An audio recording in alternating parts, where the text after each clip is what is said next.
Hello everyone, welcome to our channel. Myself Srishti Agarwal. एक बार फिर से स्वागत है आप सभी का स्कूल राज थ्योरी में, जहां पर मैं लेकर आई थी कक्षा 4 के लिए हिंदी पाठ्य पुस्तक के सभी चैप्टर्स के सॉल्यूशन। एक ही वीडियो में हम उस पाठ से रिलेट जो भी व्याख्या है, एक्सप्लेनेशन है, वो देख रहे थे। व्याख्या के साथ में सरल अर्थ हो, चाहे वो कठिन शब्दार्थ हो या जो आपके चैप्टर का एक्सप्लेनेशन हो, सभी उसी पार्ट में देख रहे हैं। और स्टार्टिंग से लेकर एंड तक एक एक क्वेश्चन का आंसर आपको मेरे वीडियो के तहत मिल जाएगा। आपको एक भी क्वेश्चन मिस नहीं होने वाला है, ना इधर उधर देखने की जरूरत पड़ेगी। एक भी क्वेश्चन आपको किसी दूसरे वीडियो की हेल्प लेने की ज़रूरत नहीं पड़ेगी, ये डेफिनेटली मैं आपको कह सकती हूँ। तो एक बार वीडियो अगर आप नहीं देख रहे हैं, नहीं जुड़ रहे हैं, तो एक बार वीडियो को एंड तक देखिएगा, ताकि आपको समझ आ सके कि मैं जो आंसर बताती हूँ वो किस तरह से बताती हूँ और आपको किस तरह से आंसर देखने को मिलेंगे, क्या आपके लिए इम्पॉर्टेंट हो सकते हैं। प्लीज़ देखिएगा वीडियो के एंड तक। तो चलिए फटाफट से स्टार्ट करते हैं। यहाँ पर हम देख चुके थे अब तक अध्याय 1, 2, 3, 4 और अध्याय 5 आकलन 1 का सॉल्यूशन। अब देखेंगे इस वीडियो में अध्याय 6 मेरी जैसलमेर यात्रा। तो चलिए फटाफट से शुरू करते हैं। जब मुझे मामा जी के साथ जैसलमेर भ्रमण का मौका मिला तब मैं बहुत उत्साहित थी, लेकिन थोड़ा असहज भी थी, यानी थोड़ी सी गंभीर विचार करने लग गई, क्योंकि जैसलमेर के बारे में मुझे पहले से पता था कुछ चीज़ें। जैसलमेर थार के रेगिस्तान में स्थित है। दूर दूर तक रेत ही रेत, सुनसान, सूरज की तेज धूप, खेजड़ी के पेड़ और रेगिस्तान का जहाज ऊंट।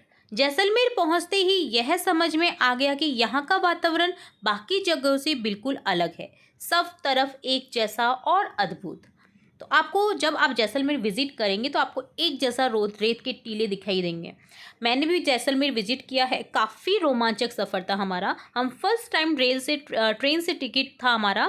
फर्स्ट टाइम हम आबू रोड से जैसलमेर की यात्रा किए थे, जिसमें हम शायद लगभग 8-10 साल के रहे होंगे, जब मेरे मम्मी पापा ने हमें दोनों भाई बहनों को हमारे को विज़िट कराया था जैसलमेर। काफ़ी मज़ा आया था वहाँ पर। हमने सिनेमा घर है, आपका सोनार किला है, आपकी जो पटवे की हवेली है, पूरा जो मार्केट है वो हमने देखा था, पूरा घूमा था हमने, अच्छे से स्टे किया था वहाँ पर। बाड़मेर देखा, फिर हमने बीकानेर में करणी माता की दर्शन की और लौटते वक्त हम वापस से आबू रोड की तरफ आए। देन हमारा जब हम सिरोही रहा करती थी तब की बात है, तो दृश्य याद आ गया, तो मैंने आपके साथ में शेयर किया ये वाक्य भी।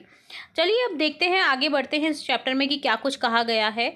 तो देखिए यहाँ पर एक अद्भुत नज़ारा दिखाया गया है रेगिस्तान का, ठीक है, जिसमें आपको देखिए अलगोजा वाद्य यंत्र दिख रहा है, एक व्यक्ति द्वारा बजाया जा रहा है। ये आपको वहाँ पर जगह जगह मिल जाएंगे इस तरह की वाद्य यंत्र यूज़ करते हुए लोग, ठीक है। यहाँ की महीन रेत हमारे खेत की मिट्टी से काफ़ी अलग है। जब मैंने अपनी इसी मुट्ठी में लिया तो पानी की तरह फिसलने लगी। नंगे पैरों में रेत नरम और हल्की लग रही थी। हर कदम पर पैर अंदर धंस रहा था। रेत पर चलना अपने आप में खेल जैसा था। रेत पर अंगुलियों से नाम और आकृतियां बनाना भी रोमांचक था। ऊंचे नीचे टीलों पर चढ़ना उतरना मज़ेदार था। रेत के धोरों में बच्चे खेल रहे थे, वे रेत में लोटपोट हो रहे थे। ऊंट रेगिस्तान में परिवहन का मुख्य साधन रहा है। लोग ऊंटों से लंबी यात्राएं करते थे। हमने भी ऊंट की सवारी का फैसला लिया। ऊंट की पीठ पर बैठना थोड़ा मुश्किल था। उसकी चाल झूले जैसी थी। जब आप बैठेंगे तब आपको काफ़ी मज़ा आएगा। शुरुआत में मैं भी डरा करती थी, बट अब बैठना मुझे बहुत अच्छा लगता है ऊंट के ऊपर। शुरुआत में संतुलन बनाना कठिन लगा, लेकिन धीरे धीरे हम उसकी लय में रम गए। तो यहाँ पर भी वही कहा गया है कि धीरे धीरे हमें उसकी आदत पड़ गई, ठीक है। भवाई नृत्य आप देख पा रहे हैं, परछाई में आपको दिख रहा है।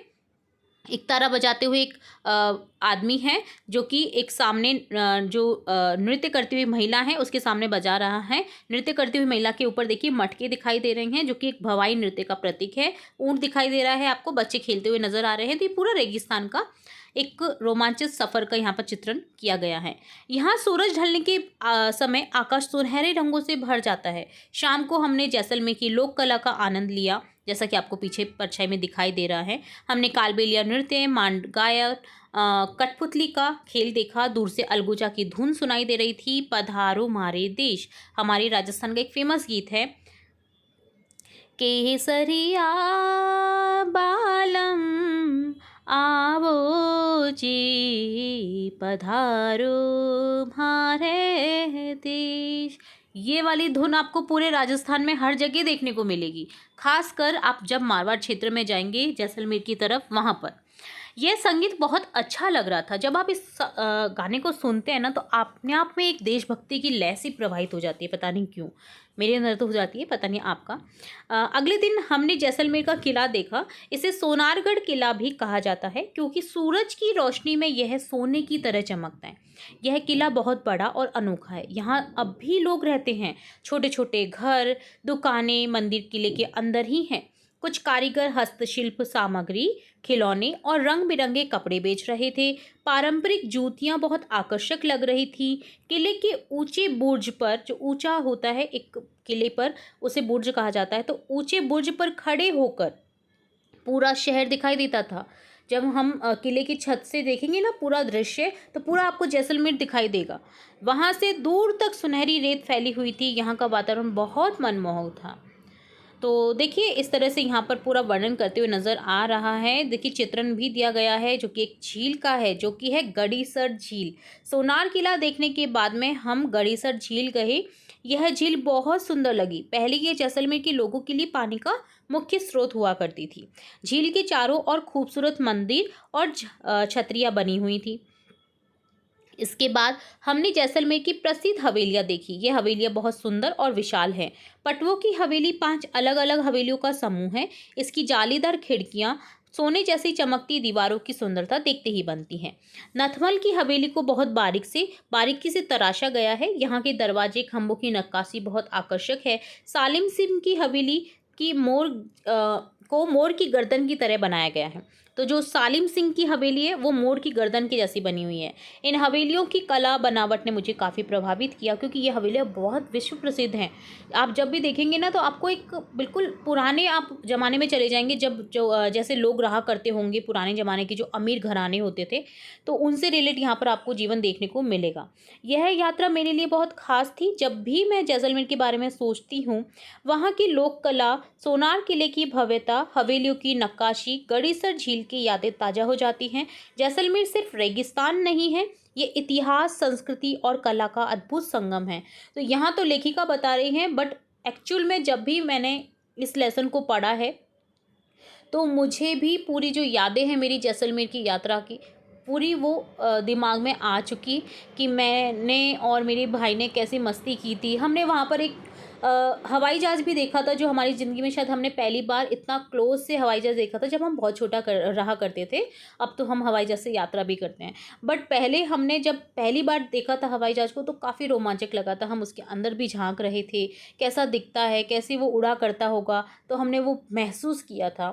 एक पुराना हवाई जहाज़ वहाँ पर रखा हुआ था सिनेमा घर के पास में, तो हो सकता है आज भी हो। अगर मैं सेकंड विजिट करूँगी तो डेफिनेटली आपको बताऊँगी ये वाला जो पूरा वृतांत है वो आपको, ठीक है।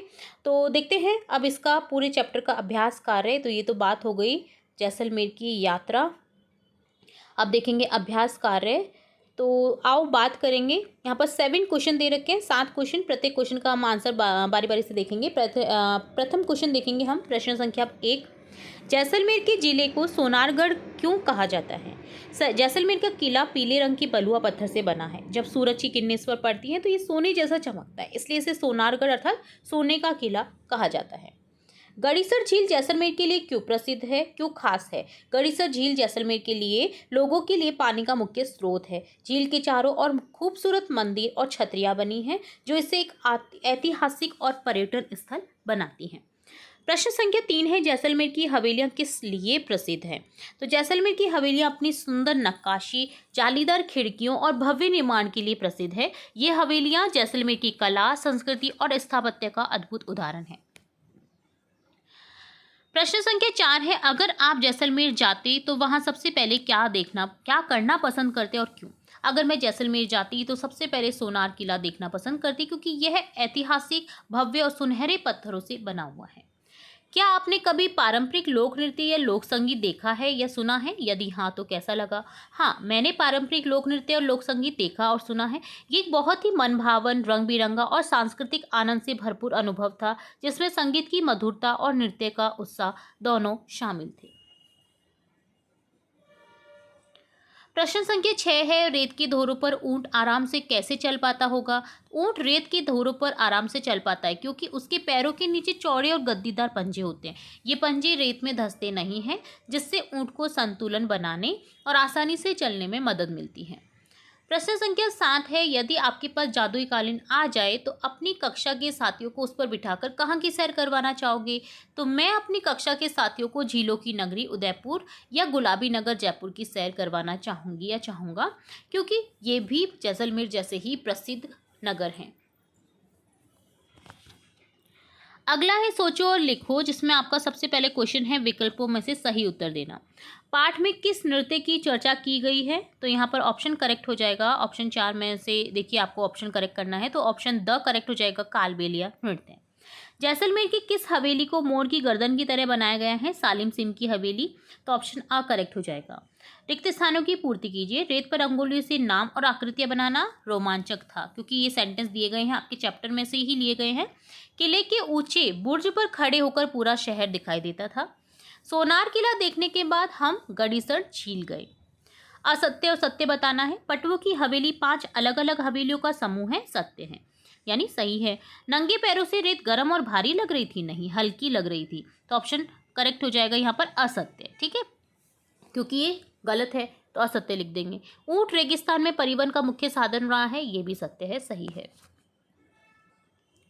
अगला है मेरी बात सबकी बात। तो यहाँ पर देखिए 4 क्वेश्चन दिए गए हैं, प्रत्येक क्वेश्चन का हम आंसर देखते हैं। पहला क्वेश्चन है, पाठ में ऊंट की सवारी के अनुभव को मजेदार तरीके से बताया गया है, इसे अपने शब्दों में बता।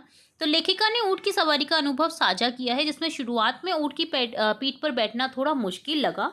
ऊंट की चाल झूले जैसी होने के कारण गिरने का डर भी बना रहता था, लेकिन थोड़े अभ्यास के बाद यह अनुभव आनंददायक लगने लगा। पाठ में जैसलमेर में रेत पर चलने का अनुभव बताया गया है। जब आप नंगे पैर पानी में चलते तो आपको क्या क्या अनुभव होता है, यानी महसूस होता है, तो बताओ। जब हम नंगे पैर पानी में चलते तो पानी की लहरों की स्पर्श से ठंडक का रोमांच महसूस होता है। मन करता है कि उन लहरों के साथ साथ तैरते रहें, जिससे मन में खुशी और उत्साह बढ़ जाता है। जब आप समुद्र किनारे या किसी झील के किनारे या तालाब के किनारे इस तरह से चलेंगी तो आपको यही पल जो है महसूस होगा। अगला है प्रश्न संख्या 3 है, सूर्यास्त के समय जैसलमेर के आकाश का जो वर्णन किया गया है उसे अपने शब्दों में बताओ। जैसलमेर में सूर्यास्त के समय आकाश सुनहरे रंगों से भर जाता है। वहाँ के किले हवेलियाँ सोने की तरह चमकती हुई दिखाई देती हैं, जिससे पूरा वातावरण सुनहरा और मनमोहक लगता है। प्रश्न संख्या 4 है, राजस्थान में प्रचलित कथन पधारो हमारे देश का क्या अर्थ है। राजस्थान में प्रचलित कथन पधारो हमारे देश का अर्थ है आपका हमारे देश अर्थात राजस्थान में सादर स्वागत है। यह वाक्य राजस्थान की अतिथि सत्कार की परंपरा और संस्कृति को दर्शाता है, जहां मेहमानों को भगवान का रूप माना जाता है। आप जब भी राजस्थान विजिट करेंगे किसी भी प्लेस पर, आपका बहुत अच्छी तरह से स्वागत किया जाता है, चाहे वो आप किसी रेस्टोरेंट में जाएंगे, होटल में जाएंगे, तो ये वहाँ की संस्कृति दर्शाती है। बेहिचक आप राजस्थान जा सकते हैं, आपको कोई बाध्य नहीं किया जाएगा किसी लैंग्वेज को बोलने के लिए, या आपको हिंदी बोलनी है, इंग्लिश बोलनी है, कुछ नहीं। आपको जो लैंग्वेज आती है, आप जिसमें बात करना चाहें आप उसमें बात कर सकते हैं। राजस्थान में दिल खोलकर स्वागत किया जाता है, तो एक बार ज़रूर से विज़िट करें। अगर आपने अभी तक जैसलमेर, उदयपुर, जो हमारा जयपुर है, ये विज़िट नहीं किए हैं तो काफ़ी रोमांचक लगेंगे आपको, क्योंकि यहाँ पर किले हैं, यहाँ पर महल हैं, यहाँ की संस्कृति आपको देखने को मिलेगी। अगले देखेंगे पार्ट यहाँ पर इस क्वेश्चन का, पढ़ो और जानो, जिसमें फर्स्ट क्वेश्चन है, नीचे दी गई तालिका में लिखिए कि जैसलमेर के बारे में आपको इस पाठ को पढ़ने से पहले क्या पता था, पाठ पढ़ने के बाद क्या नया पता चला। तो हम लोगों ने कई बार जैसलमेर के बारे में पढ़ा होगा या सुना होगा, तो आपको जो पता था वो आपको एक साइड में लिखना है कि पहले से क्या पता था, और पाठ पढ़ने के बाद क्या नया पता चला वो यहाँ पर एक साइड में लिखना है। जैसे जैसलमेर थार के रेगिस्तान में स्थित है, ये पता था, पर बाद में क्या क्या नया पता चला। जैसलमेर में दूर दूर तक रेत ही रेत है, सूरज की तेज धूप होती है, खेजड़ी के पेड़ और ऊंट यहाँ के मुख्य जीव और पेड़ हैं, यहाँ का वातावरण बाकी जगहों से अलग है। अब आगे अगर हम लिखना चाहें, इस सारणी को बढ़ाना चाहें, तो आप इस तरह से भी लिख सकते हैं। तो ये तो हमने देख लिया पहला, तो जैसलमेर में सोनारगढ़ किला है, ये हमें पहले से पता था। अब सोनारगढ़ की विशेषताएं जो है वो देखने के बाद ही पता चली कि सोनारगढ़ किला बहुत बड़ा और अनोखा है। यहाँ अब भी लोग रहते हैं। किले के अंदर छोटे छोटे घर, दुकानें, मंदिर हैं। यहाँ हस्तशिल्प सामग्री, खिलौने, रंग बिरंगे कपड़े मिलते हैं। पारंपरिक जूतियाँ आकर्षक हैं। किले के ऊंचे बुर्ज से पूरा शहर दूर तक फैली हुई सुनहरी रेत दिखती है। इसी तरह से पहले से पता था कि जैसलमेर में लोक कला प्रसिद्ध है। पाठ पढ़ने के बाद में ये और पता चला कि जैसलमेर की लोक कला में कालबेलिया नृत्य, मांड गायन और कठपुतली का खेल शामिल है। यहाँ अलगोजा की धुन भी सुनाई देती है। पधारो हमारा देश यहाँ का प्रसिद्ध संगीत है। पहले से पता था जैसलमेर में गड़ीसर झील है। अब गड़ीसर झील की विशेषताएं क्या है वो वहाँ पर देखने में मिली कि गड़ीसर झील पहले जैसलमेर के लोगों के लिए पानी का मुख्य स्रोत थी। झील के चारों ओर खूबसूरत मंदिर और छतरियाँ बनी हैं। जैसलमेर में हवेलियां हैं ये पहले से पता था, बट बाद में पता चला पैठ को पढ़ने के बाद कि यहाँ की प्रसिद्ध हवेलियों जैसे पटवों की हवेली 5 हवेलियों का समूह है, इसलिए उन्हें बोला जाता है पटवों की हवेली। नथमल की हवेली है, सालिम सिंह की हवेली है जो अपनी सुंदरता और बारीकी नक्काशी के लिए प्रसिद्ध है।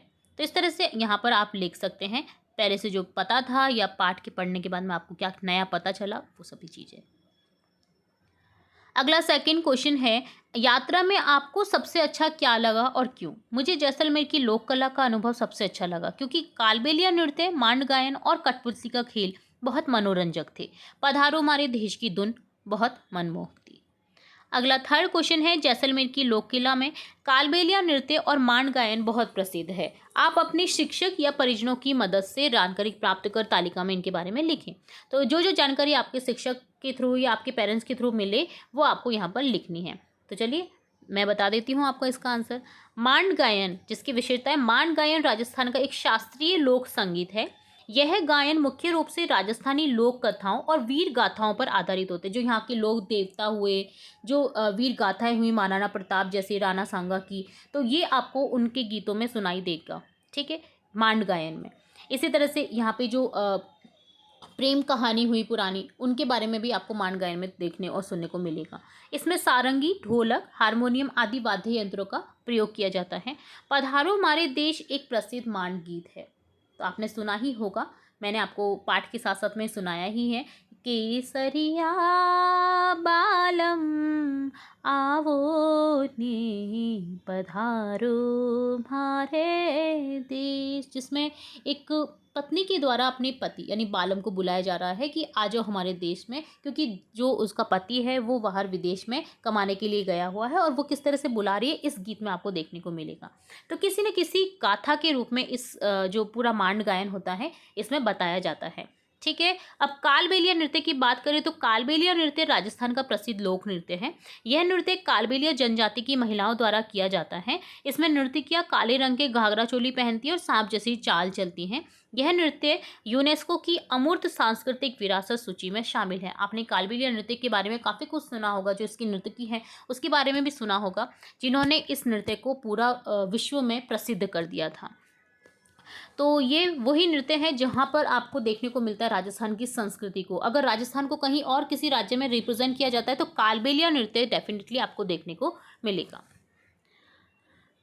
अगला है, चलो मज़ेदार यात्रा की तैयारी करें। तो यहाँ पर क्या करना है कि अपनी किसी एक खास यात्रा के बारे में एक सुंदर चित्र बनाएं और उसके बारे में लिखें। तो आपने यात्राएं तो बहुत सी की होंगी, किसी जगह के बारे में यात्रा की होगी, किसी जगह को जानने के लिए यात्रा की होगी, किसी जगह को देखने के लिए यात्रा की होगी। तो यहाँ पर आपको क्या करना है, उस यात्रा से संबंधित एक दृश्य बनाना है, यानी चित्र बनाना है सुंदर सा, और उसके बारे में लिखना है। तो मैंने यहाँ पर देखिए जंगल सफारी जो हम अभ्यारण्य की थी वो मैंने यहाँ पर चित्र बनाया है, जिसमें देखिए इस चित्र में आप अगर गौर से देखेंगे तो पहला चित्र आप जो है वो भी ड्रॉ कर सकते हैं, दूसरा चित्र भी ड्रॉ कर सकते हैं, जिसमें मैंने पूरा जो जंगल है यानी अभ्यारण्य है वहाँ पर सफारी की यात्रा करते हुए पेड़ पौधे पशु पक्षियों को देखते हुए यहाँ पर चित्रण किया है। इसी तरह से यहाँ पर देखिए इस तरह से गाड़ी बना दी है सफारी, जिसमें आप पशुओं को देख रहे हैं आसपास अपने, और काफ़ी रोमांचक सफ़र ये लग रहा है।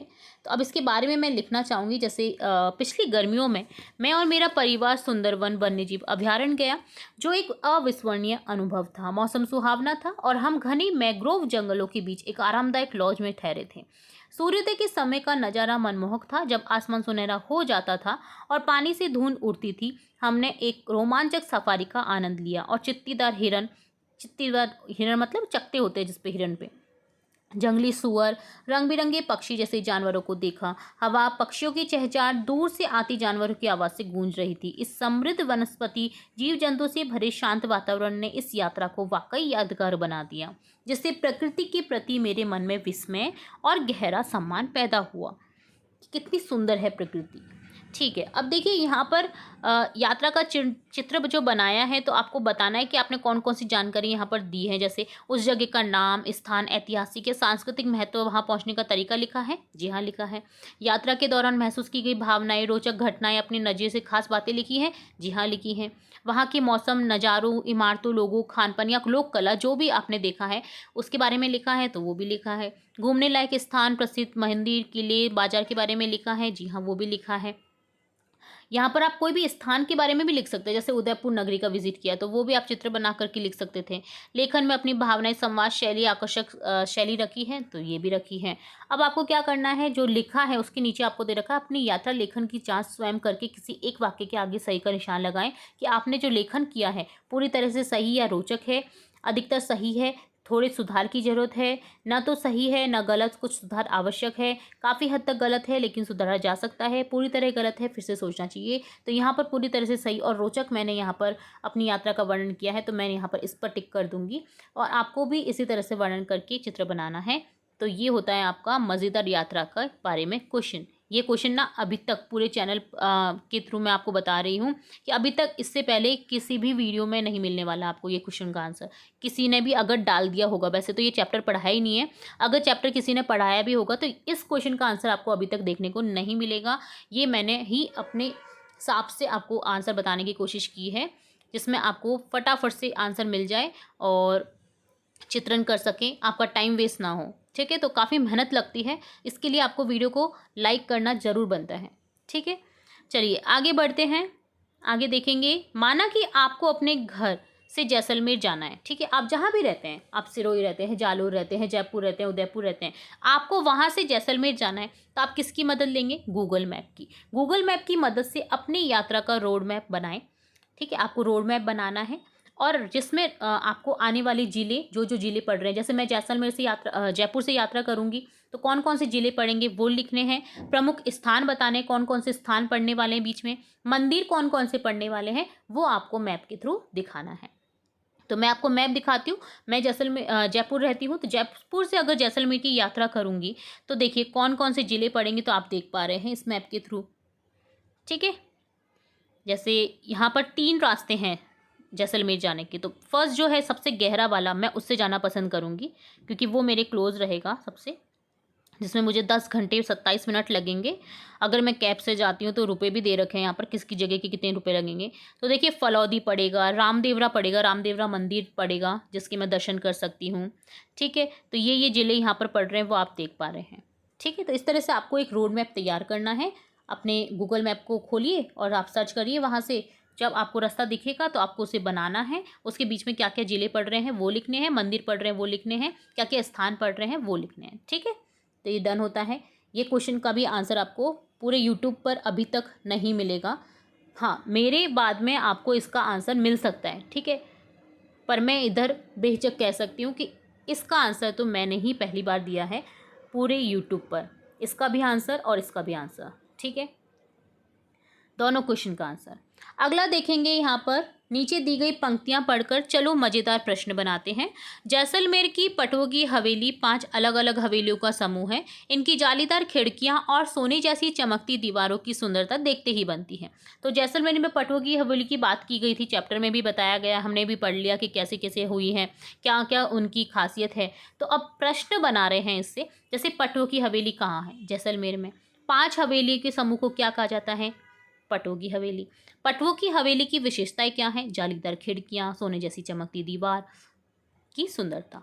तो इस तरह से क्वेश्चन बनाने थे आपको। ठीक है, अगला है भाषा की बात, जिसमें एक पैराग्राफ दिया गया है, इसे रीड करेंगे, देन उससे आधारित संख्या सर्वनाम शब्दों को पहचान करके हमें तालिका में फिल करना है।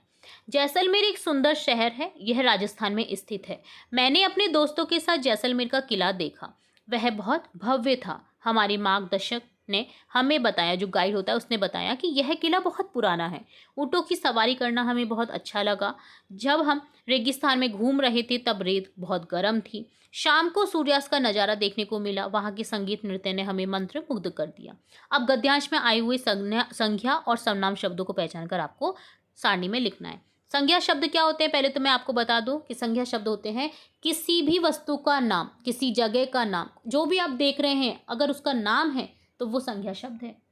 उसका नाम तो डेफिनेटली होगा ही, जो भी आप देख पा रहे हैं अपनी खुली आंखों से, तो उसे आपको लिखना है। जो आप महसूस कर सकते हैं अगर उसका नाम है तो वो भी संज्ञा शब्द हो जाएगा। ठीक है, तो यहाँ पर संज्ञा शब्द लिखने हैं। और सर्वनाम जो संज्ञा शब्द के स्थान पर यूज़ किए जाते हैं उन शब्दों को कहा जाता है सर्वनाम शब्द। ठीक है, तो देखिए, और जो विशेषता बताते हैं उन्हें विशेषण कहा जाता है। ठीक है, तो संज्ञा शब्द यहाँ पर हैं जैसलमेर, शहर, राजस्थान, किला, ऊंट, रेगिस्तान, रेत, दोस्तों, मार्गदर्शक, संगीत, नृत्य, मंत्रमुग्ध, सूर्यास्त, सवारी, नज़ारा, ये सभी किसी न किसी के नाम हैं। तो यहाँ पर ये हो गया। सर्वनाम यह, मैंने, अपने, वह, हमारे, हमें, वहाँ, हम, ये सभी शब्द हैं सर्वनाम शब्द। ठीक है, अगला है यह भी करें। आप अपनी दादी के साथ स्थानीय बाजार का भ्रमण करके लौटे हैं। आपको अपने आप को मानना है कि आप अपनी दादी के साथ में अभी अभी बाजार जा कर के लौटे हैं। वहाँ आपने खिलौने, पुस्तक, कपड़े, मिठाई, फल और यातायात के साधन देखे हैं। अब आप अपने मित्र गोलू को संवाद के माध्यम से अपने अनुभव बताएं। ठीक है, तो आपने क्या क्या एक्सपीरियंस किया वो आपको अपने मित्र को बताना है। आपके मित्र का नाम है गोलू। ठीक है, और आपको अपने आप को मानना है मैं, यानी जो आप बता रहे हैं।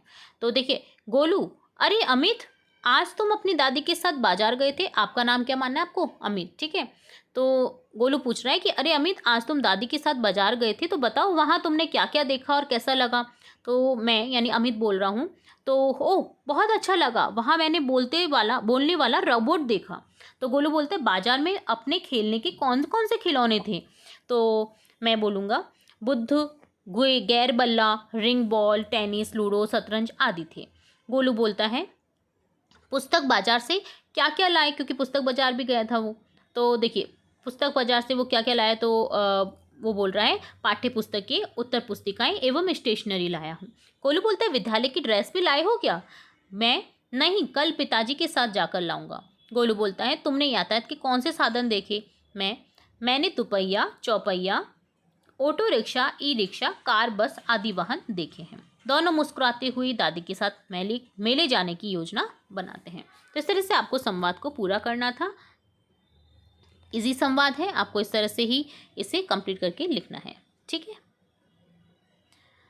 तो ये डन होता है कंप्लीट सॉल्यूशन इस चैप्टर का, जिसमें हमने स्टार्टिंग से लेकर एंड तक बार मैं आपको इस चीज़ को इसलिए कह रही हूँ क्योंकि आपको एक एक क्वेश्चन का आंसर मैं अपने वीडियो में लाने का प्रयास करती हूँ, ताकि आपको एक भी वीडियो कहीं और से ना देखना पड़े, एक ही वीडियो में आपको सब कुछ मिल जाए जो भी आप देखना चाह रहे हैं।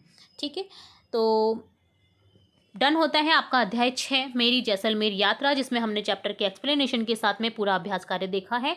होप सो आपको वीडियो पसंद आएगा। वीडियो अगर थोड़ा भी पसंद आया है तो वीडियो को लाइक करें, वीडियो को शेयर करें अपने फ्रेंड्स के साथ में, चैनल को सब्सक्राइब करें, बेल आइकन पर क्लिक करना बिल्कुल ना भूलें, ताकि मैं नेक्स्ट वीडियो जब भी अपलोड करूँ तो तुरंत से नोटिफिकेशन के थ्रू आपको मिल सके। फिर मिलेंगे नई वीडियो के साथ, तब तक के लिए धन्यवाद।